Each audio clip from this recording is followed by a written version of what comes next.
There's a tree on Florida's beaches that can blister your skin without ever touching you. You don't have to eat anything. You don't have to break a branch. You just have to stand under it when it rains. It looks like an apple tree. Green leaves, small fruit that smells faintly sweet. On a hot day, it's the most inviting thing on the sand. A patch of shade right there. And that's the trap. Locals have a name for it they don't like to say out loud.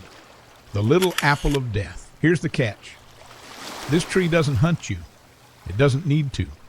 It just stands there blending in and waits for you to make the one mistake almost every tourist makes.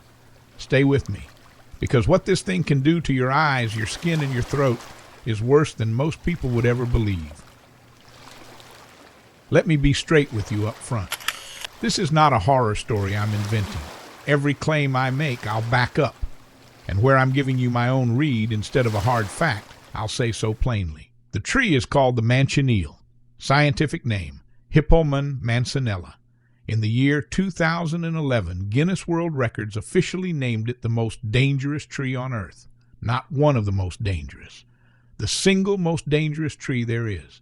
And it doesn't grow in some remote jungle. It grows here, on public coastline in the United States. Now here's what bothers me. In parts of the Caribbean, they warn you. In the French Antilles, they paint a red band around the trunk. In Curacao, they post signs. In Florida, often there's nothing at all. It just stands there looking like every other green tree on the beach. Case 1, the rain. This is the fact that stops people cold, so let me explain exactly how it works. The manchineel oozes a milky white sap from its leaves, its bark, its twigs, everywhere. That sap contains a compound called forbol, and forbol is a brutal skin irritant. When it rains, water runs down the tree, picks up that sap, and drips off the leaves. Stand underneath for shelter, and that runoff lands on your skin. It doesn't give you a mild rash, it raises burning blisters. And this isn't new knowledge. Back in 1774, a traveler named Nicholas Creswell wrote in his journal that a single drop of rain or dew falling from that tree would immediately raise a blister on the skin. 250 years later, doctors confirmed he was exactly right. The people who know this tree won't shelter under it, not even in a downpour. Case 2, the smoke.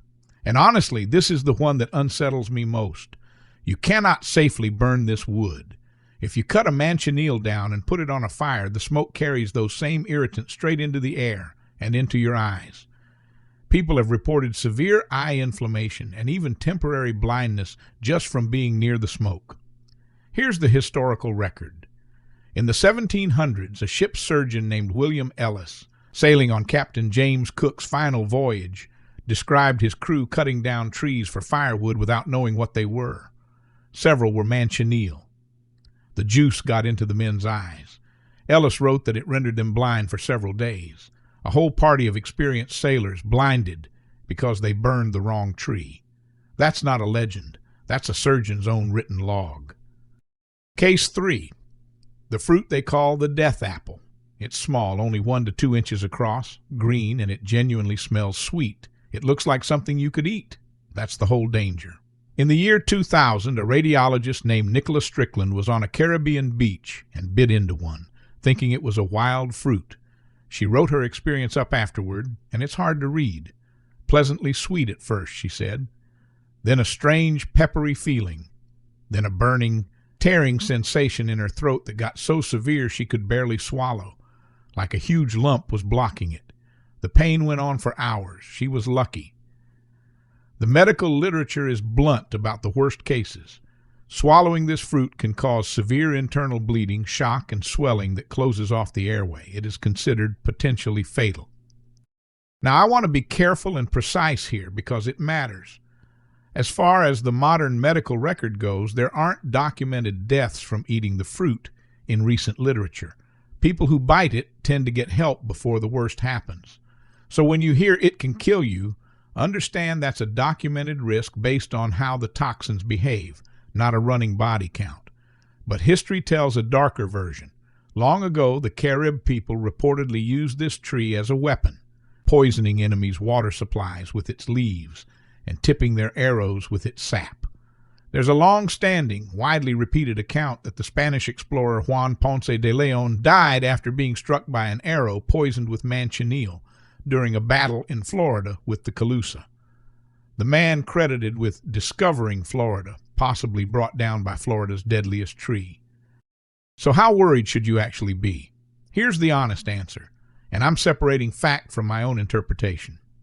The fact: the manchineel is native to southern Florida, the Keys, the Caribbean, Mexico, and Central America. It grows on coastal beaches and in brackish swamps tucked among the mangroves. And here's the surprising part. In Florida, it's actually listed as an endangered species. There aren't many left, so this is not an invasion. It's the opposite. But here's what genuinely bothers me, and I'll flag this as my own read. The trees that remain tend to survive exactly where people gather, developed, sunny tourist coastline.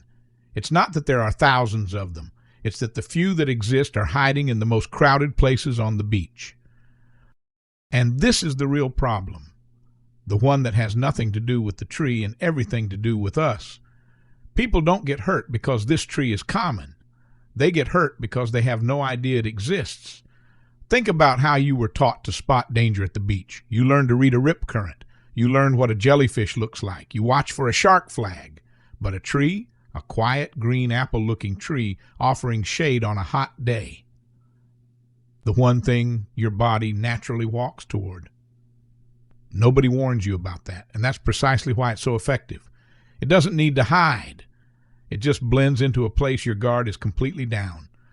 Case 4. It's not the only dangerous tree out there. Meet the poisonwood, scientific name Metopium toxiferum. It grows through the pine rocklands and hardwood hammocks of South Florida and the Keys. It's a close relative of poison ivy, but its sap contains urushiol, the same blistering oil, in a far more concentrated form.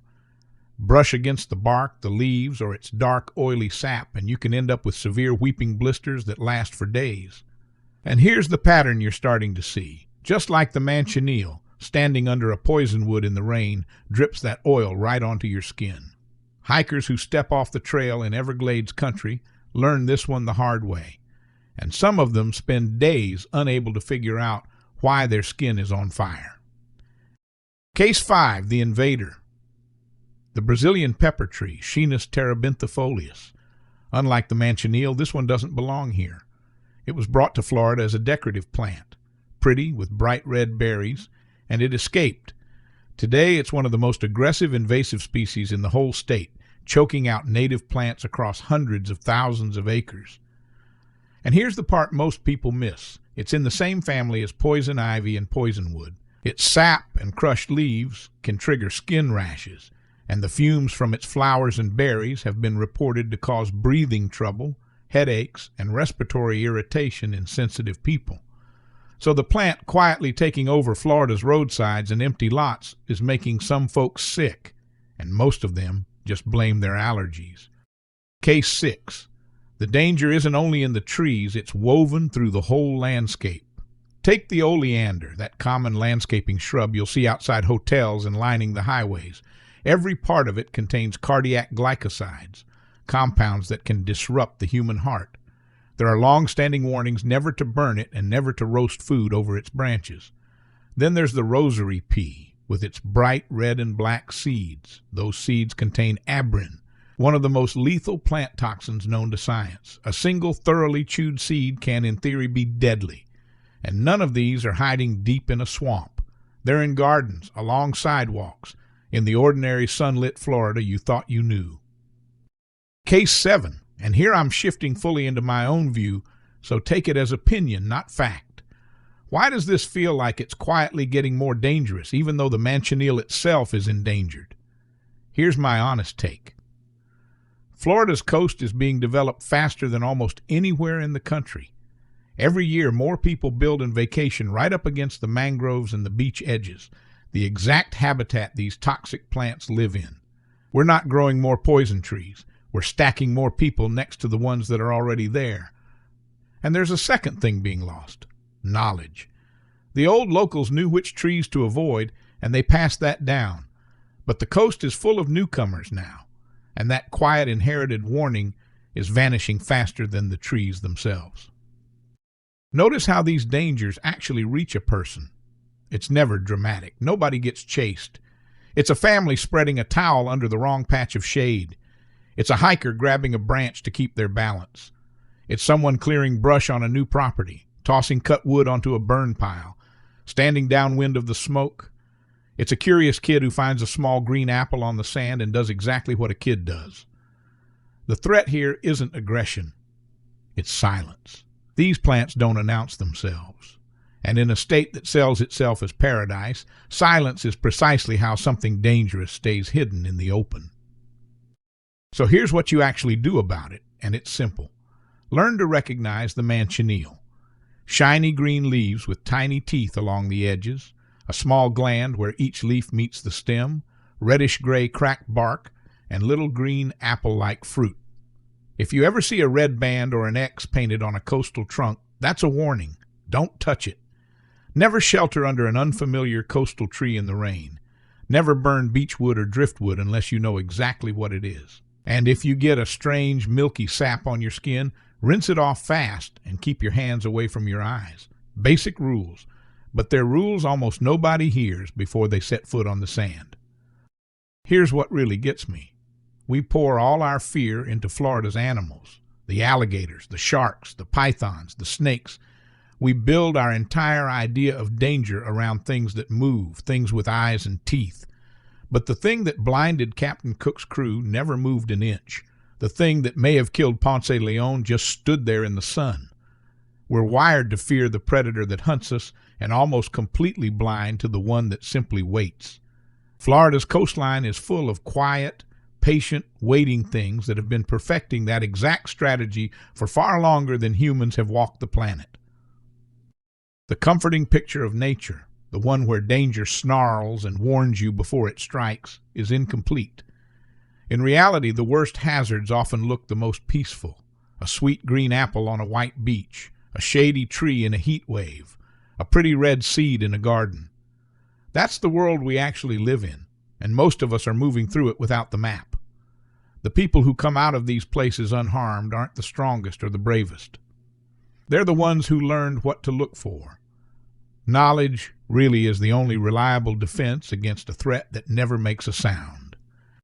So the next time you're on a Florida beach and the rain starts falling and there's a perfect shady tree right there offering to keep you dry, stop. Look at it. Really look. Because now you know something almost nobody around you does. Paradise has teeth, and some of them grow leaves. Now, I genuinely want to hear from you. Have you ever run into a plant, an animal, or something out in nature that you just couldn't explain? Something that felt wrong in a way you couldn't put into words. Tell me down in the comments. What have you seen in your own corner of the world that you never found an answer for? I read every one of them. And honestly, some of your stories are darker than mine.